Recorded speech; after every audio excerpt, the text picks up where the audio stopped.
And this is the thing with Bitcoin is, you can be as theoretical as you want, and you can say, this makes sense and this is how things should be, and I know they will be this way, but you can't really say when, even if you're right. Today I talked to John Carvahlo on the Speaking of Crypto podcast. I'm your host, Shannon Grinnell. Want to learn more and be inspired by crypto's frontrunners who are out on the leading edge of this technology? Well, you're in the right place. Welcome to Speaking of Crypto with your host, Shannon Grinnell. Today I talked to John Carvahlo, who's the CCO at Bitrefill, and we talk about spending Bitcoin with Bitrefill. But I had to ask him, why spend Bitcoin? Why not just hold it as a store of value? We get into that. We talk about the cost of transacting using Bitcoin versus the Lightning Network. And we get into using Satoshis to measure value. This is episode number 91 for the Speaking of Crypto podcast. We also talk about Bitcoin security versus its increasing transaction fees and how living on Bitcoin is still really uncommon. We also talk about Bitcoin's stock to flow ratio and why he's bullish on Lightning.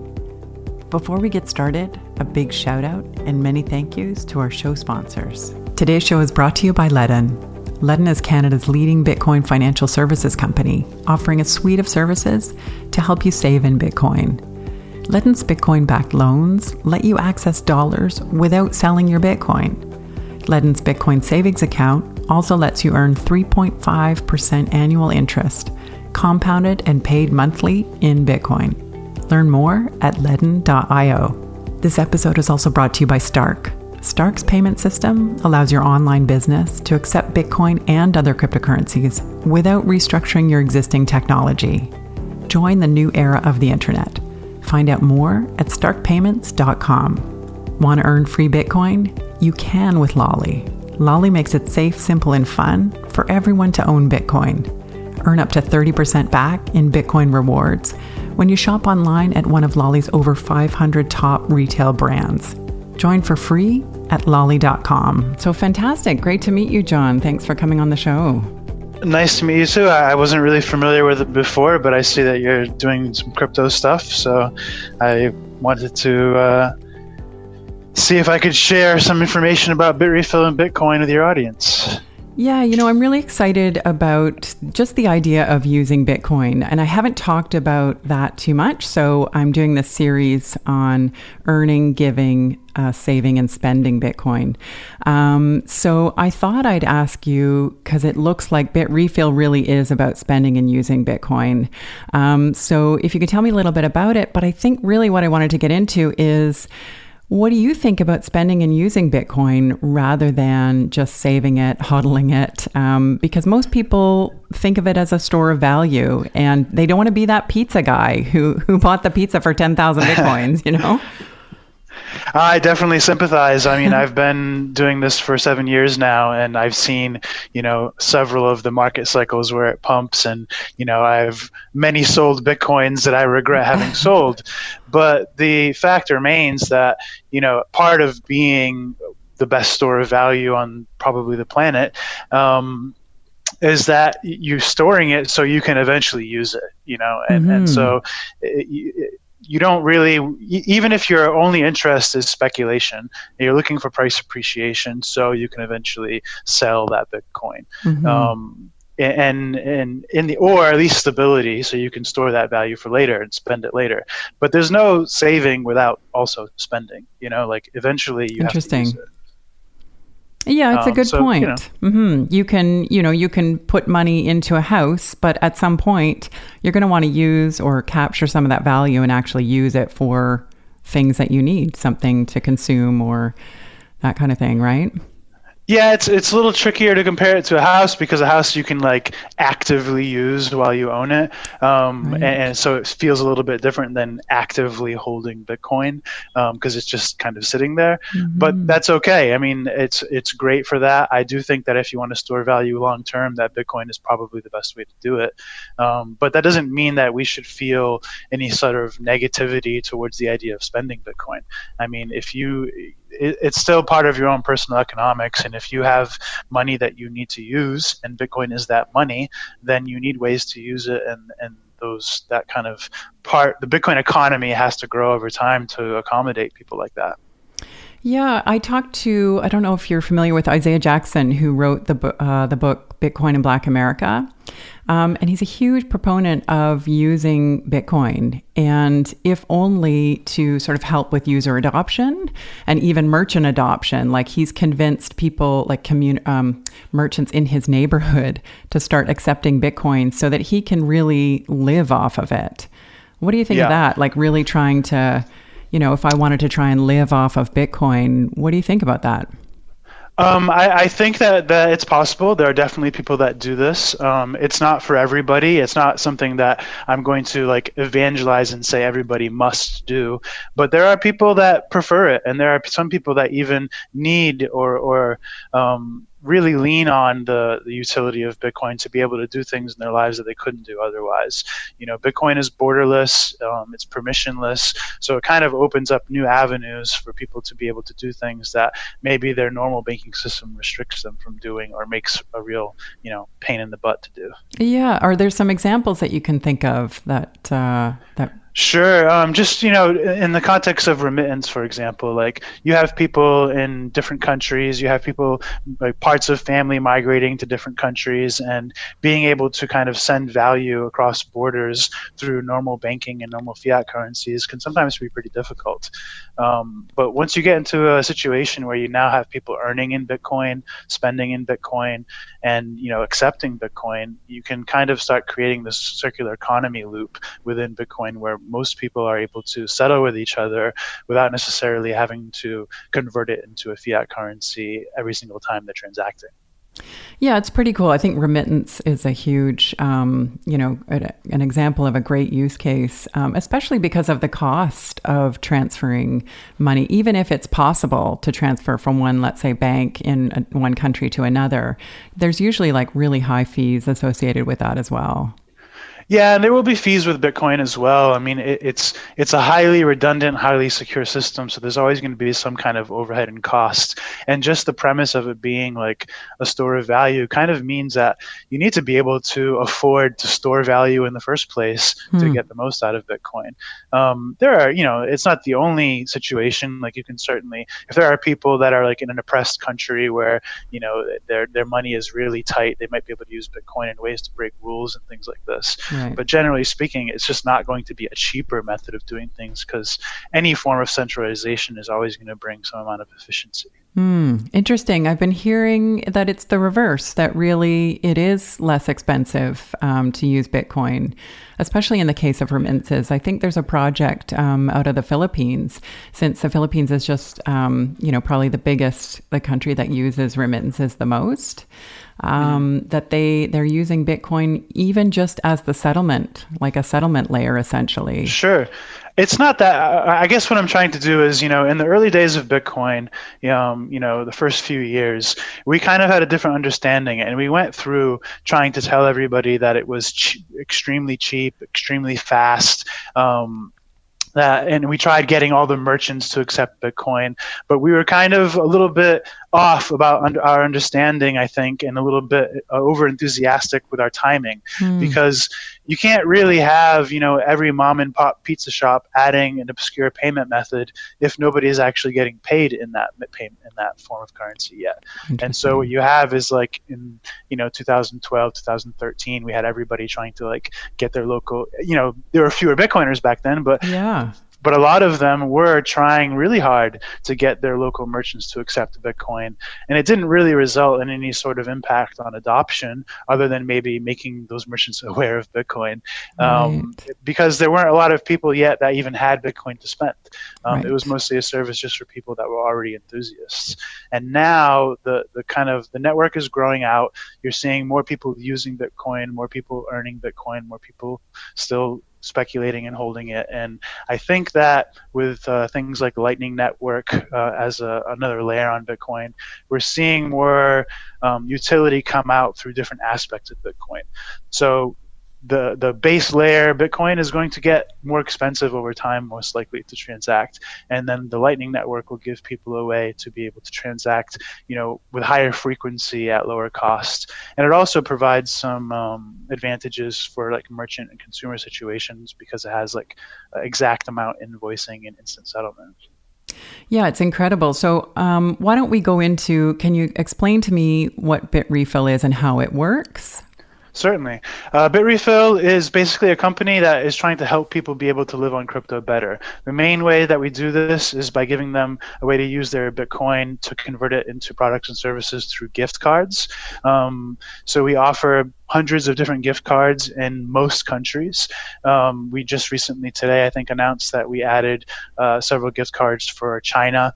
We recently added some for Australia. Just for example, we're always adding more products for countries.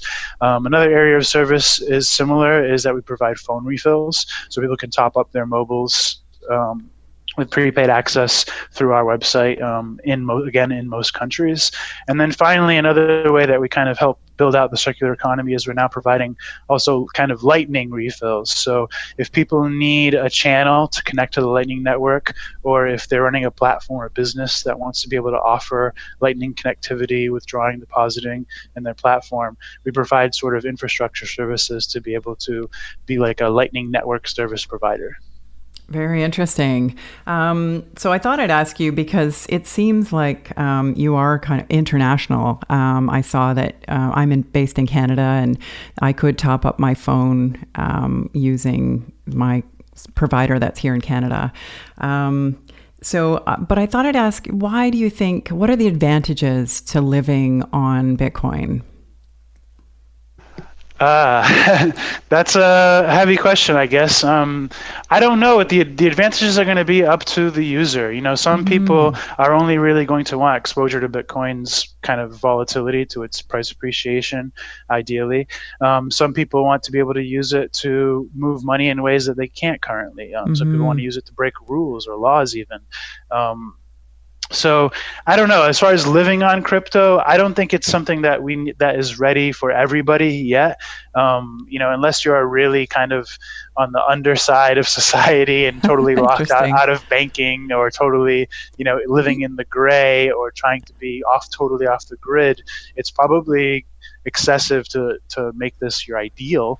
But I do think that it is an ideal, and it is something that I'm hoping that Bitrefill can help people be able to do without it being hard or something that is suspicious or anything like this. Because we want to see a circular economy on Bitcoin. We want people, being paid in Bitcoin, paying in Bitcoin, B2B settlement being done in Bitcoin, and being able to do this all instantly on Lightning, I think is going to make it easier to weather volatility.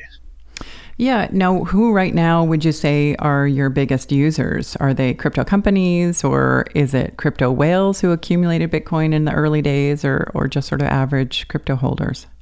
We've been in the process actually of trying to answer that question by surveying our users better. So far, what I can tell you is there's definitely a spectrum.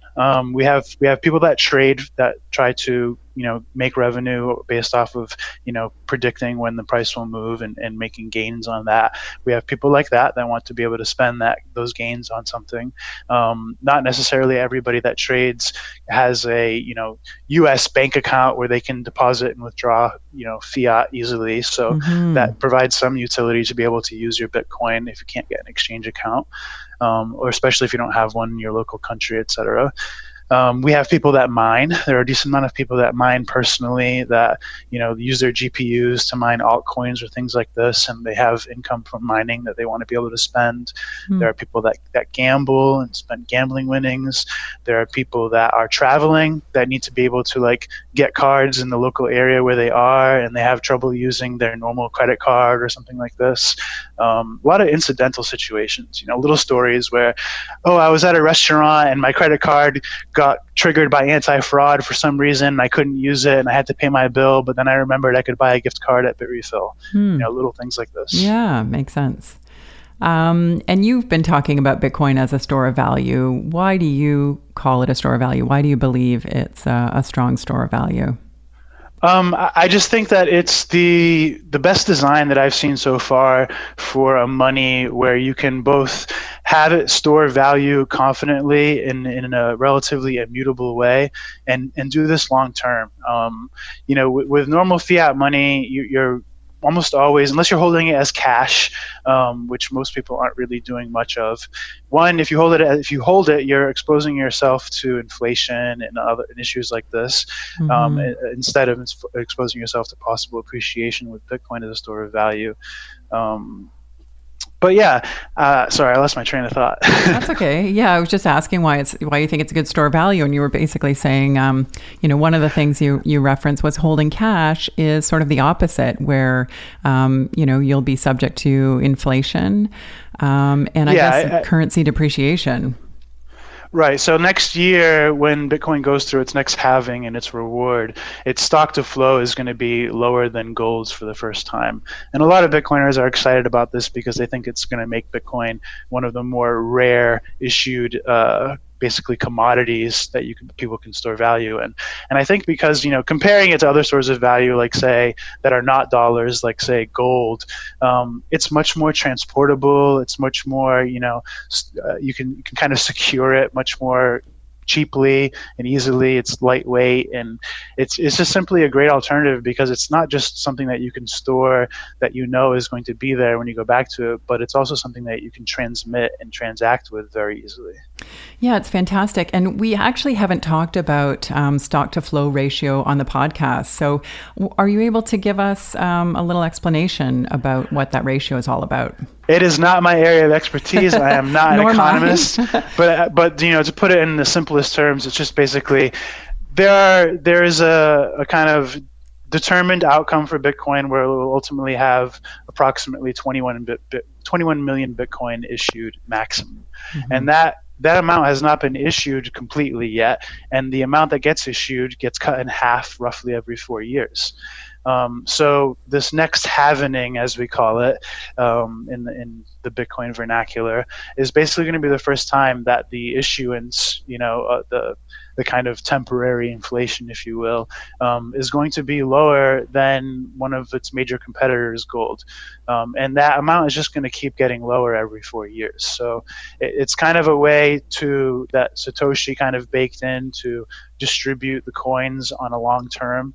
And kind of see if he could find a way to control the issuance without it being all kind of mined all at once. So it will be interesting. Want to do more with your Bitcoin? Try Ledden's Bitcoin savings account, which pays out 3.5% annual interest, compounded and paid monthly in Bitcoin. Want to diversify your holdings, start a business, or buy more Bitcoin? Access a dollar loan while maintaining ownership of your Bitcoin and potential upside.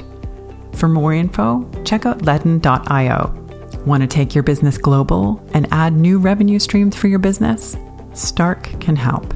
Stark's payment system can guarantee you discounted transaction fees, as well as a suite of blockchain payment tools, including real-time transaction reporting. Find out more at starkpayments.com. Want to earn free Bitcoin when you shop online? It's easy with Lolly. Shop at one of Lolly's over 500 top retail brands, and you'll earn up to 30% back in Bitcoin rewards. It's like getting Bitcoin for free. Sign up at no cost at lolly.com. Just having that limited supply, it just makes mathematical sense that if you have a supply that's limited and there's a higher demand for it, that, it will go up in value. And then from my understanding, the stock to flow ratio is essentially, it's talking about supply where the stock is kind of the supply that you already have in the world. And then the flow is, essentially, they're looking at how difficult it is to get more supply. So in the case of gold, it's very difficult because there is, a limited supply of gold, and just being able to mine it is very challenging as well. And Bitcoin has the same kind of thing where it's not easy to mine Bitcoin. So having that difficulty and then also having this sort of limited stock gives it that low stock to flow ratio, which makes it essentially a valuable commodity or currency or asset, I guess. Certainly. And another dimension you can add to this is that the amount of actually Bitcoin that even moves, in any given year is declining each year. So the actual amount of, so you could say, liquid Bitcoin that's even available for trade to be bought is also declining, not just the amount that's issued. Interesting, right. So, John, why do you think we don't have mass adoption of Bitcoin yet? What's the big barrier to entry? I think that it's probably just a matter of time. And this is the thing with Bitcoin is, you can be as theoretical as you want and you can say, this makes sense and this is how things should be. And I know they will be this way, but you can't really say when, even if you're right. So as far as mass adoption goes, I try not to focus on it as a goal in and of itself. I try to think of it as anybody that believes in Bitcoin, the design of Bitcoin, its purpose as a tool for humanity, should be working to kind of accelerate this inevitability, to be able to add more utility to Bitcoin so more people can lean on it for the things they need to lean on money for. I think that over time we'll see a transition and the adoption will increase, but I can't say on what timeline. It could be that in 5 years we have a massive hyperinflation for a major country like the US and that really affects things, or it could take 30 years, Yeah, I asked, I'm not sure if you're familiar with Sunny Ray, who has Uno Coin, and I asked him, what do you think, this similar kind of question, like what do you think it would take? And he said a recession. And I think really to sort of call into question people's, ideas of, or understanding really of what money is and how valuable Bitcoin is by comparison. Sure. I mean, I'm inclined to agree with a market shift affecting things. What I'm concerned about is it's very difficult to predict the initial effect of a market change. Like, for example, if we went into recession, if the stock market crashed, if the housing market crashed, if the student loan bubble crashed, whatever it may be, if there's a major market event that causes people to question fiat money or question store of value, they might not necessarily flee to Bitcoin as an immediate reaction. They may flee to cash and just, they may flee to gold. They may, just flee away from stocks, and that's the only thing they're concerned about if the stock market is crashing. So it's hard to say when the effect will come, if it will come, and definitely not something you want to speculate on timing of. To me, my philosophy is just accumulate Bitcoin as savings. Any amount of money that that you can store for years, in my opinion, should probably be stored in Bitcoin. Really? And is that something that you're doing yourself? Yes, definitely. Do you guys do any education around Bitcoin for a new user? To some degree, in the end, we're an e-commerce site, so most of our education is going to revolve around helping people use the services within our platform. But even right now, today, I'm in the middle of creating a new page for our website that's basically hand-holding for Lightning users so they can understand everything about how our nodes work, how to connect to us, what Lightning is for, what Lightning services we offer, what their options are in the Lightning world, to kind of make sure people get a little bit of an intro if they're finding out for the first time through us. And we do a lot of podcasts like this. We speak at any notable Bitcoin conference that we can. So we do our best. We're not necessarily funding anything through donations or things like that. We're still a startup and we're not quite big enough to give too much money away, but we do what we can. Yeah, fantastic. Well, I'm curious to hear a little bit more about Lightning Network, and maybe you can give us sort of a big picture view on what you're teaching through your website. Really curious. All I know is that Lightning is transferable between Bitcoin. It's sort of just the second layer. I can transfer Bitcoin from my wallet to my Lightning wallet, but can you explain further than that? Sure.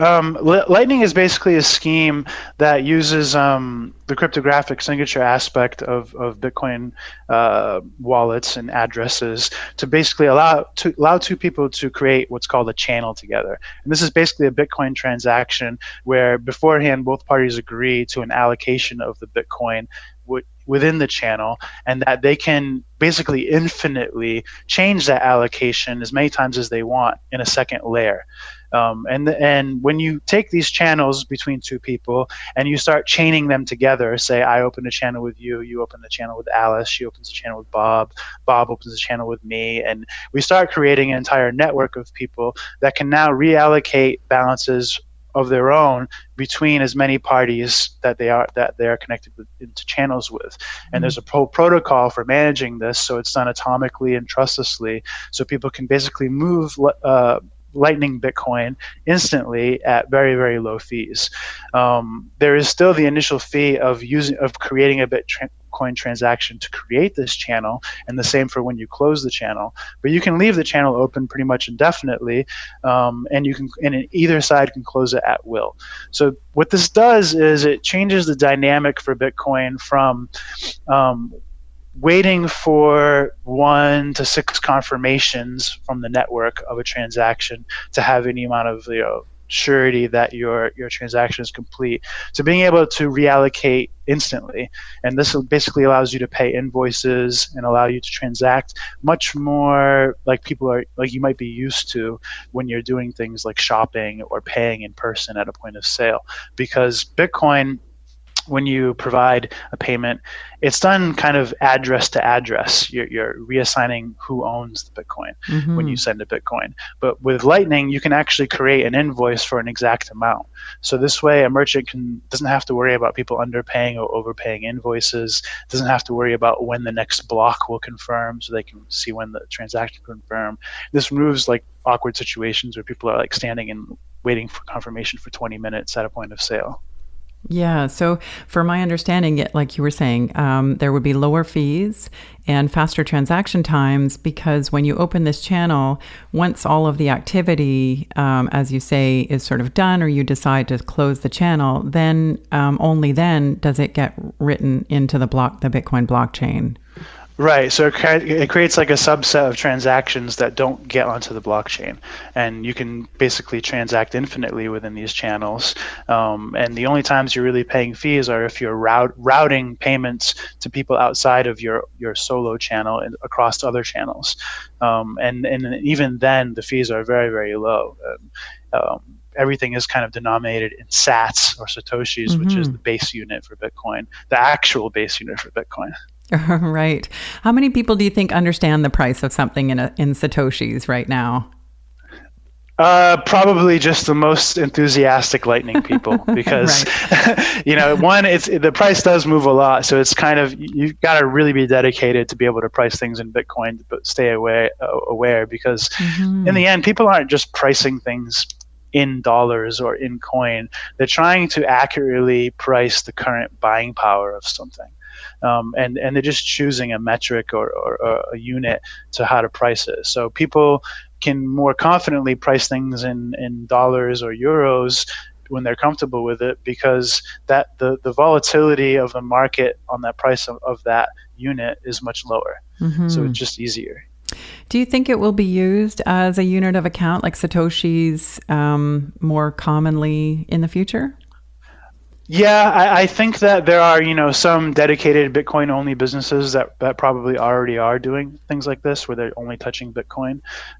It's not common and it's not easy, but, there are some types of businesses probably that have to do this, like, not the best example, but I'm sure if there's a, medium-scale drug dealer or something that's using Bitcoin, he's probably, weighing things in Bitcoin, because he's not able to instantly settle every time he does something for fiat. Interesting. John, is there anything else that you wanted to add? No, I was actually just curious how you got into Bitcoin. Yeah, it really came to me by accident. And I was a single mom for many years, so I was living in a whole other world. And this magazine a couple of years ago, this magazine jumped out at me. And, I have no business background, no financial background.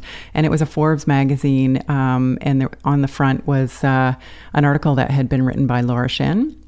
And it just grabbed my attention. And really, that was my first introduction. I was captivated. And then I heard a podcast with Naval, who was on James Altucher's podcast. Mm-hmm. And after hearing about Bitcoin and really understanding in depth what it was about, I thought, this is the future. It just really, the more I learned about it, the more it really made sense. So yeah, that was, it was only, let's say maybe mid 2017, like just over 2 years ago. Yeah, no, it's good to hear that.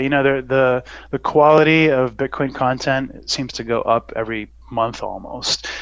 So we have a nice assortment of podcasts and talented podcasters in the space that are doing a lot of great interviews. So it's good to hear that those are helping supplement when new people are coming to the scene. Yeah, it's exciting. And what was your background? How did you get into the space?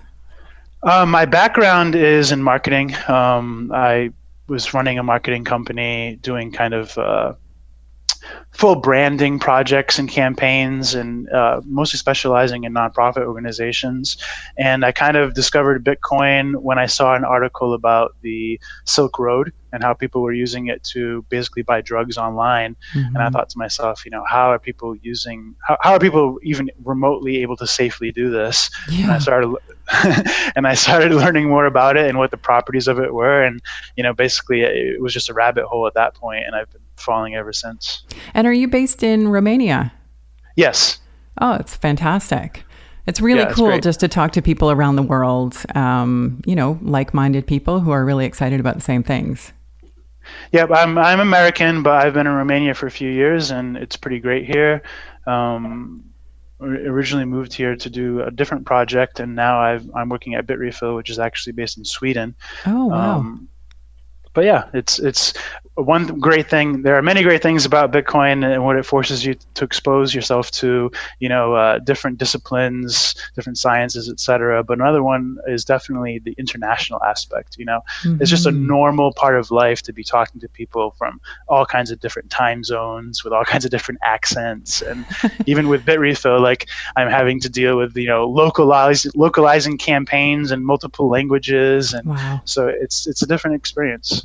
And why did you choose Romania? Or you said you're moving there for another job, but you've decided to stay for a reason. Is it, what do you like about that country, or what do you like about Europe? I guess partly I would say it's partly what I don't like about the U.S. I kind of, at the time that I was last living in the U.S., I was just kind of fed up with the kind of culture and the way things were going with politics and just where people's priorities were. And I just wanted to be somewhere that felt more down to earth. And Romania has definitely provided that. It's much more down to earth. It's much less expensive to live. The quality of life is pretty high considering the cost of living. And the climate is much like my original hometown where I grew up in Massachusetts. And it's just been an interesting experience. And I think I just prefer, living outside of the U.S. at this point. Yeah, I can totally see that. I actually lived in the U.S. for a few years, I guess 4 altogether, and in California, 1 outside of San Francisco and 3 years outside of L.A. But also my partner and I, we were in Denmark, was it last September? So about a year ago, and just fell in love with it. And it's supposed to be, one of the happiest places in the world. And we really realized that people just take their time and enjoy, Starbucks is what they have at their gas stations and things like that, but they have this espresso house where you don't get a coffee to go. Everybody gets a coffee in their mug and stays and just takes time to sort of enjoy life. Everybody bikes everywhere. They just, cycle kind of year round. And it just felt like, just a really warm sort of lifestyle. Whereas I feel like in the US, it's very like go, go, go, go, go. especially on the East Coast, more so in California, people do try and sort of enjoy the weather and things like that, I will say. Yeah.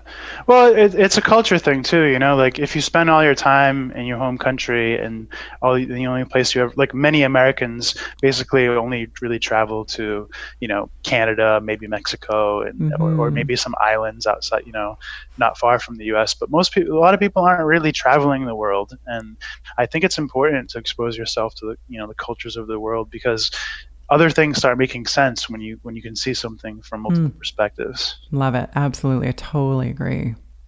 Yeah, wonderful. Well, John, before you go, do you mind if I ask you some fun questions? Let's give it a try. Okay. Number one is, if you could swap jobs with anyone for a day, whose job would you want to try out? I have no idea.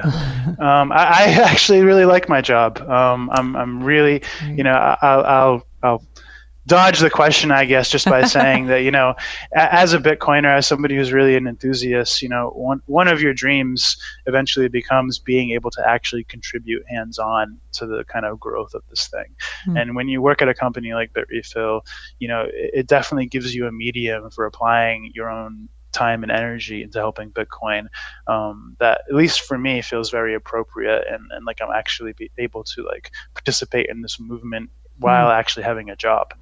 Oh yeah, it's super cool. I think just being able to do something that you love, I think number one is huge, and then contributing to something that you're really excited about, I think is, pretty unbelievable. So we have a lot of problems to solve, so we have some creative strategic meetings where we're really trying to figure out, how to predict how the Lightning Network will play out in the future, and how to position ourselves to be able to be important and useful in that network, just things like this. Exciting. Yeah, it's fantastic. Number two is, if you could ask Satoshi one question, what would it be? I would ask him, probably for the sake of everybody, because it's probably what they'd all want answered most, what the hell he's going to do with all the coins and if he still has them. It's a he's known for having something like 1 million Bitcoin or something, and everybody is kind of, there are people that watch that address and have alerts set just to see if it even moves. So I'm sure that would be a question everybody would want answered. Absolutely. Yeah, I think it's a really important answer. An important question. Number three, what's a book on Bitcoin that you would recommend? Ooh, I mean, it depends on where you are with Bitcoin. If your interest is in programming, your interest is in the economics, there are specific books that are more appropriate for you. Honestly, I'm gonna probably piss off anybody that's made a Bitcoin book, but I wouldn't read Bitcoin books. I would dive into the community and find your organic path into Bitcoin, because there's so much content. There's books, there's podcasts, there's old forum threads worth digging through. There are Telegram groups, there's crypto Twitter. There's all these cultures and communities within Bitcoin, and I think that there's a place for anybody. And there's a full spectrum of interests like game theory, economics, programming, architecture, networking, etc. So you're going to have to find what suits you, and there are people, and just seek the people out that have been here for a long time, and the people out that have become discerning, because they've created curated lists over all these years of what content is good and who to follow based off of your own interests. That's fantastic. I think that's really incredible advice for someone getting into the space. Number four is, if you could sum up your life so far into one moment, one, I guess, specific event or place and time in your life, what do you think it would be? Oh, that's too deep for me. So here's, I'll answer in a weird way. I don't believe in time. I think the only moment is now. I think time is just a measurement of the distance between observable events, and you can't go back in time. You can't go forward. There's only right now. That's really, really cool. I've just come to that myself. I actually am right there with you right now. I don't know if I'm right. I don't know if it's the best way to think, but it's the only thing that makes sense at the moment. It makes sense to me too, in a weird way. I'm trying to still wrap my head around it, but I think it's right. And if it's right, it's pretty trippy. But I think it's a really, really cool concept. So I love it. So your moment is right now. I guess so. Yeah. Number 5, do you Or follow? right then. Yes. Do you follow any special diet, like meat only, keto, or vegan?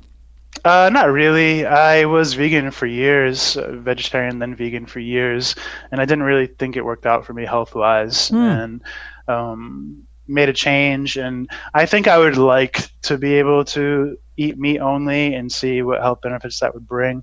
But it's pretty hard to be disciplined to do that kind of thing without like a support system of, friends or other people that are also, holding you accountable. And right now, that's not really my situation. Right now, I'm focused on working and just, aging in a healthy way. And that's the best I can do. Yeah, I'm with you. I was vegetarian for many years and then vegan for a while. And I don't know, right now I'm vegetarian again, and I still am not convinced it's the healthiest thing, but that's what I'm doing. I forget for the now. name of it, but there's a guy I know that, he says there's a certain scientist that basically says it doesn't matter what you eat. It's just, you eat whatever you want. The calories are there. If you want to lose weight, burn more calories than you eat, and that's about it. Yeah, I think there's something to that too. I was watching a documentary on Bill Gates, and he's sitting down for lunch with Warren Buffett, and they're eating burgers and fries. Warren Buffett's putting salt on his burger. And he seems to be doing okay. So I don't know. Maybe it's in the mind. And I think we've proven we're pretty bad at, being confidently good at nutrition and scientific aspects of nutrition, because we keep changing what's killing us every 10 years. Yeah. So I don't know. I think we kind of have a little bit of a instinct where we kind of know when we're eating what we should be, and this kind of thing. So if you want to be healthy, it's kind of more about personal discipline than it is about diet. Yeah, I think you're right. Well, John, I really appreciate you taking the time. It's been great chatting with you. Great chat with you too. Thank you for having me.